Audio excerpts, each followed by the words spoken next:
G'day everyone, it's Curtis here and welcome to an OnTheBackWheel video. Did anyone think this day would actually come?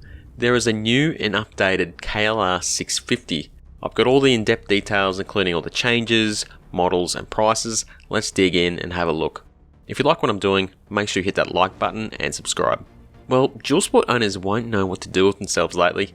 We've got the new CRF300L coming, KLX300 and now a KLR650.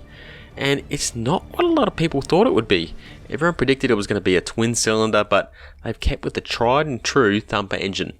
So I'll give you the highlights first, then we'll go in depth and talk about what the changes actually are. So the updated KLR650 has a new in inverted commas there, 652cc fuel injected engine, upgraded brakes, 4 different models, LED headlight, new bodywork, new fuel tank, and increased carrying capacity. The 4 models are a standard version without ABS, another with ABS, an adventure model with saddlebags, extra lighting, and some accessories, and a traveler model that has a top case and some accessories installed. So those are the major headlines. There are actually a ton more little changes too. We'll start off with the engine. While Kawasaki is saying it's a new engine, I would just call it an updated engine. The biggest change is fuel injection. Thank goodness they've added that. We all knew this was going to happen because it had to for emissions. I'm personally stoked about this as while carbies are solid, there's no reason a new motorcycle should have a carby. Fuel injection is simply better, especially in changing weather conditions. There are a fair few other changes that have been made to the motor as well. The cam profiles have been changed to improve mid-range torque, and there's stronger cam change guide material to help with reliability. The exhaust pipe is 7.7mm narrower in diameter to help with mid-range power, and the pipe now has smoother bends. Ooh.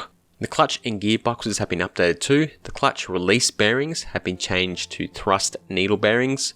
The third gear dogs and the shift fork have been revised, and they've improved reliability of 4th and 5th gears by using a new shaving process.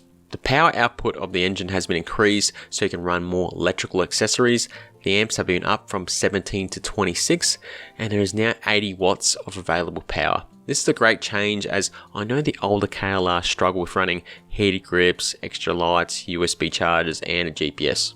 Some other changes is there's a different battery, no it's not lithium, the starter has been revised and the ignition coil and evap canister are lighter. I don't see any mention of the doohickey being revised. I'm sure that'll piss a lot of people off if that's the case. The chassis has had a couple of big updates. Essentially the frame is exactly the same, but the subframe is now integrated, so it's a one-piece system. This will be why the bike has a greater carrying capacity, and it's said to improve torsion as well. I was a bit critical of the CRF300L for getting the same treatment, but I have no issues with the KLR650 getting it as it's more of a touring adventure bike. Kawasaki has made the swing arm 30mm longer with a 2mm larger pivot shaft. They say this improves the handling at highway speeds. In the suspension department, there have been some updates too. It looks like Kawasaki have tried to fix the soggy suspension on the older KLR650s by stiffening up the forks, increasing bottoming resistance, and trying to accommodate for heavier loads. On the press release, a lot of the wording appears to be fluff. I'm not really sure what they're trying to say, but it's safe to say that the suspension will be firmer. A definite change they've made is the front disc brake is now 300mm instead of 280mm. Thank goodness, the old one was useless and definitely needed to be upgraded. The rear disc is now 1mm thicker, and Kawasaki say this helps get rid of heat and maintain consistent performance. You can now option the bike with ABS, and when you do, it looks like it can't be turned off. Usually not a great trait for off-road, but we'll see. The rear rim is now stronger and the bike has larger axles. The front axle is 2mm larger and the rear is 3mm larger. This is supposed to improve feel and handling. While the bike looks very similar to the older model, there are actually a fair few ergonomic changes. The foot pegs have been moved out 10mm and they are now rubber mounted. Hopefully the rubber can be removed for off-road riding. The handlebar is 10mm wider and rubber mounted as well.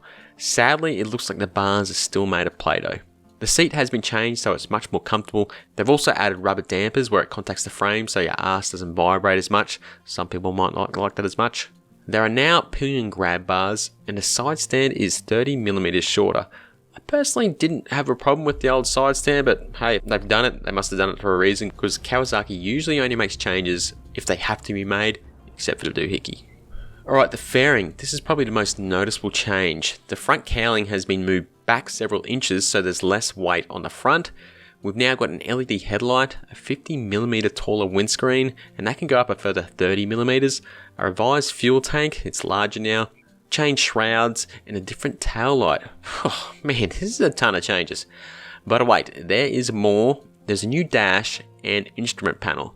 The dash is now LCD and it has a fuel gauge, hell yeah, trip meters, a clock, and a couple other little things. Looking at it, looks quite neat and tidy and easy to read. The instrument panel now has a mounting bar for your GPS and phone, plus room for accessories.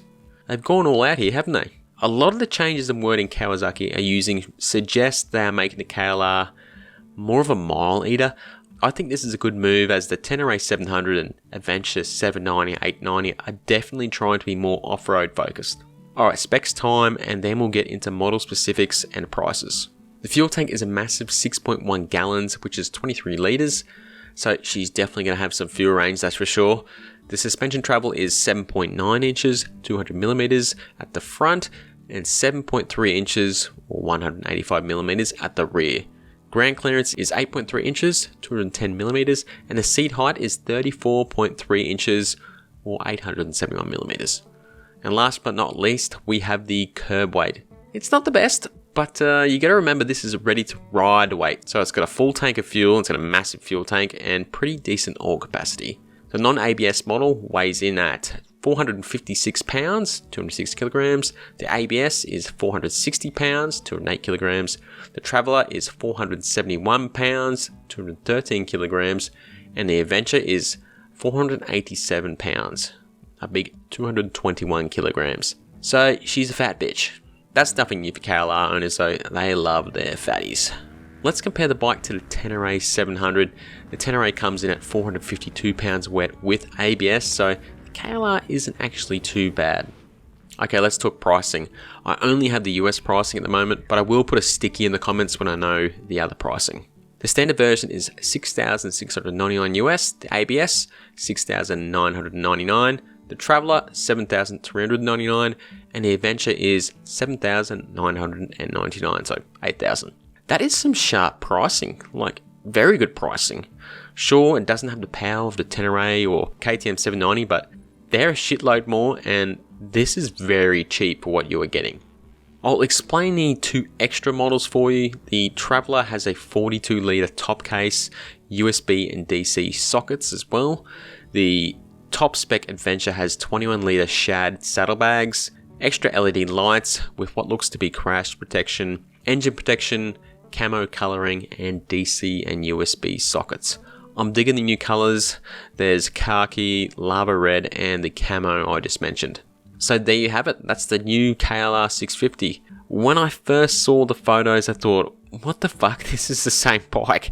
But then you have an in-depth look at it. There are actually a ton of changes. This is the kind of changes I wanted on the KLX300. I mean, it wasn't broke, but it certainly wasn't perfect. They've done a ton of subtle and not so subtle changes. The only real complaint I've got is, I wish the weight was lower. What do you all think? Let me know in the comments below. Alright, I'll catch you all later everyone. Hit that subscribe button. Keep it on the back wheel.